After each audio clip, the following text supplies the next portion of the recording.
Welcome everyone. मेरा नाम है सुमित और इस वीडियो में हम फंडामेंटल ड्यूटीज़ के बारे में बात करेंगे।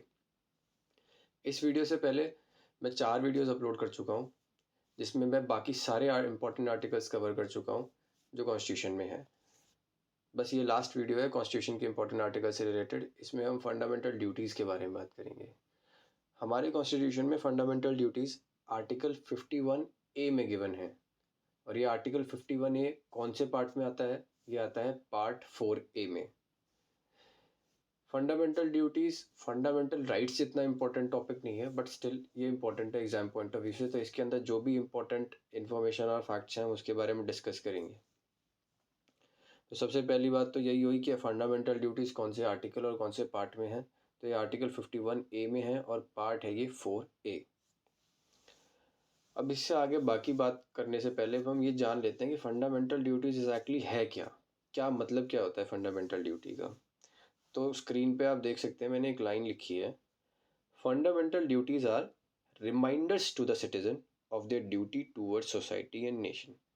तो बेसिकली ये रिमाइंडर्स हैं सिटीजन्स को ये रिमाइंड कराने के लिए कि फंडामेंटल राइट्स तो हैं ही आपके पास, बट उसके साथ साथ आपकी कुछ ड्यूटीज़ भी हैं जिन्हें आपको करना है। यानी कि आपके पास फंडामेंटल राइट्स हैं बट आपको कुछ ड्यूटीज़ भी पूरी करनी है, वो तो ये फंडामेंटल ड्यूटीज़ हैं वो। अब नेक्स्ट पॉइंट क्या है?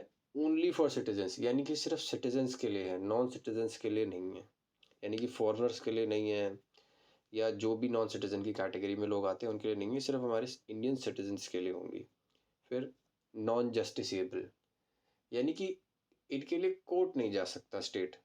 सपोज आप कोई फंडामेंटल ड्यूटी पूरी नहीं करते तो स्टेट आपके खिलाफ कोर्ट नहीं जा सकता कि जज साहब इनको ये करने के लिए कहिए। ये नॉन जस्टिसेबल है, ये कोर्ट में इन्फोर्स नहीं कराई जा सकती। तो पहली बात तो ये हुई, ये क्या है? रिमाइंडर्स हैं। दूसरा सिर्फ सिटीजन्स के लिए है। तीसरा नॉन जस्टिसेबल है, इसमें कोर्ट नहीं जाया जा सकता। तो अब आप ये सोच रहे हो कि मतलब हम करें या ना करें कोई दिक्कत वाली बात नहीं है, हम फंडामेंटल ड्यूटी पूरी करें या ना करें इसमें कोई दिक्कत नहीं है, क्योंकि कोर्ट तो जा नहीं सकते, हमारे खिलाफ कोई लीगल एक्शन तो हो नहीं सकता। बट ऐसा नहीं है, उसमें भी कुछ केसेस हैं जहाँ लीगल एक्शन हो सकता है, उसके बारे में हम आगे डिस्कस करेंगे। नेक्स्ट पॉइंट है no fundamental duties in the original constitution. यानी कि जो हमारा ओरिजिनल कॉन्स्टिट्यूशन था जो 1950 में तैयार हुआ था, उसके अंदर फंडामेंटल ड्यूटीज नाम की कोई चीज़ थी ही नहीं। उसमें कोई फंडामेंटल ड्यूटी नहीं हो, फंडामेंटल राइट शुरू से ही थे पर फंडामेंटल ड्यूटी शुरू से नहीं थी।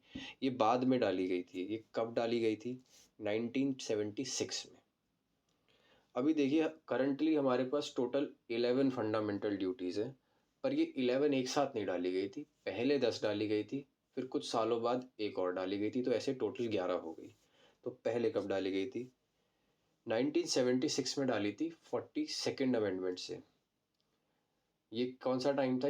जब हमारी थर्ड नेशनल इमरजेंसी लगी थी, इंदिरा गांधी जी ने जो नेशनल इमरजेंसी लगाई थी 1975 में, उस दौरान ये डाली गई थी। तो उस दौरान एक अमेंडमेंट हुआ था, 42nd कॉन्स्टिट्यूशनल अमेंडमेंट हुआ था 1976 में।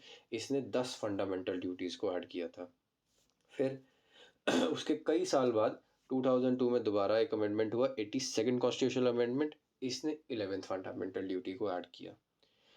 अब ये जो 42nd कॉन्स्टिट्यूशनल अमेंडमेंट है ये इंपॉर्टेंट है बड़ा एग्जाम पॉइंट ऑफ व्यू से। इससे रिलेटेड कुछ और बातें भी, उससे भी हम डिस्कस कर लेते हैं।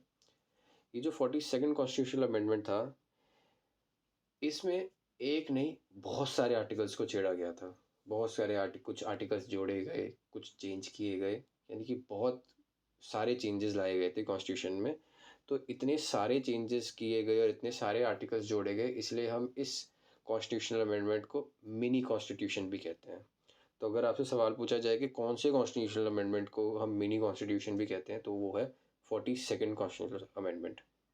दूसरा, ये जितनी भी ये जो अमेंडमेंट आई है कि कौन सा चेंज करना है, कौन सा ऐड करना है, ये किसके रिकमेंडेशन पे आई थी? तो सरदार स्वर्ण सिंह कमेटी, सरदार स्वर्ण सिंह कमेटी के रिकमेंडेशन पे ये 42nd कॉन्स्टिट्यूशनल अमेंडमेंट आई थी। तो इसने 10 फंडामेंटल ड्यूटीज जोड़ी।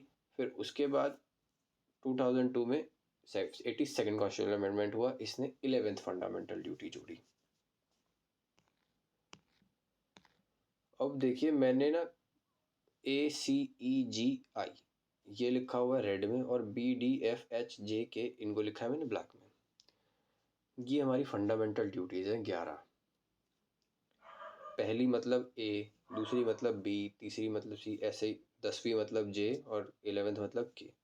हमारे कॉन्स्टिट्यूशन में फर्स्ट सेकंड थर्ड इस्तेमाल नहीं किया गया, ए बी सी डी करके लिखी गई हैं फंडामेंटल ड्यूटीज़। तो ये जो फंडामेंटल ड्यूटीज़ हैं ए सी ई जी और आई, यानी कि जो ऑड नंबर पे आ रही है 1 3 5 7 और 9, एक्सेप्ट के भी एक ऑड नंबर है 11। ये जो है ए सी ई जी आई, इनके लिए ना सपोर्टिंग लॉज बनाए गए हैं, यानी कि अगर इनको आप फॉलो नहीं करोगे ना तो आपको पनिश किया जा सकता है। बट बाकी जो ये नीचे वाली 6 फंडामेंटल ड्यूटीज़ हैं, इनको अगर आप नहीं भी करोगे तो इसके लिए कोई पनिशमेंट नहीं है। तो पहले हमने बात करी थी ना कि दीज आर नॉन जस्टिसिएबल, कि इनके लिए कोर्ट नहीं जा सकता स्टेट इन्फोर्स कराने के लिए। तो आपको लगा था कि हाँ कि कोई बात नहीं, अगर ये तो हमारी मर्जी है, अगर हम करेंगे तो भी ठीक है, नहीं करेंगे तो भी ठीक है। बट ऐसा नहीं है। 5 फंडामेंटल ड्यूटीज़ ऐसी हैं जिनके खिलाफ, जिनको आप नहीं अगर करते हैं तो आपके खिलाफ लीगल एक्शन लिया जा सकता है। तो वो कौन सी हैं? ये ऑड नंबर पे जो आती हैं एक्सेप्ट 11। तो एक दो मैं डिस्कस कर लेता हूँ। पहली फंडामेंटल ड्यूटी है हमारी to abide by the constitution and respect its ideals and institutions, national flag and national anthem. अब ये पहली वाली कौन सी है? अब देखिए मैंने जो रेड में लिखी हुई है ना, ये ही वो हैं जिनके लिए कोई सपोर्टिंग लॉ है। यानी कि इस ड्यूटी को अगर आप पूरा नहीं करते हैं या इसको मतलब का उल्लंघन करते हैं तो आपके खिलाफ लीगल एक्शन लिया जा सकता है। सेकंड वाली है, इसके खिलाफ कोई इसमें कोई, इस केस में कोई लीगल एक्शन नहीं होगा। ऐसे ही टोटल ये 11 हैं। अब ये एग्जैक्ट लाइन टू लाइन याद करने की ज़रूरत नहीं है, बस एक बार रीड कर लीजिए, उतने में काम हो जाएगा।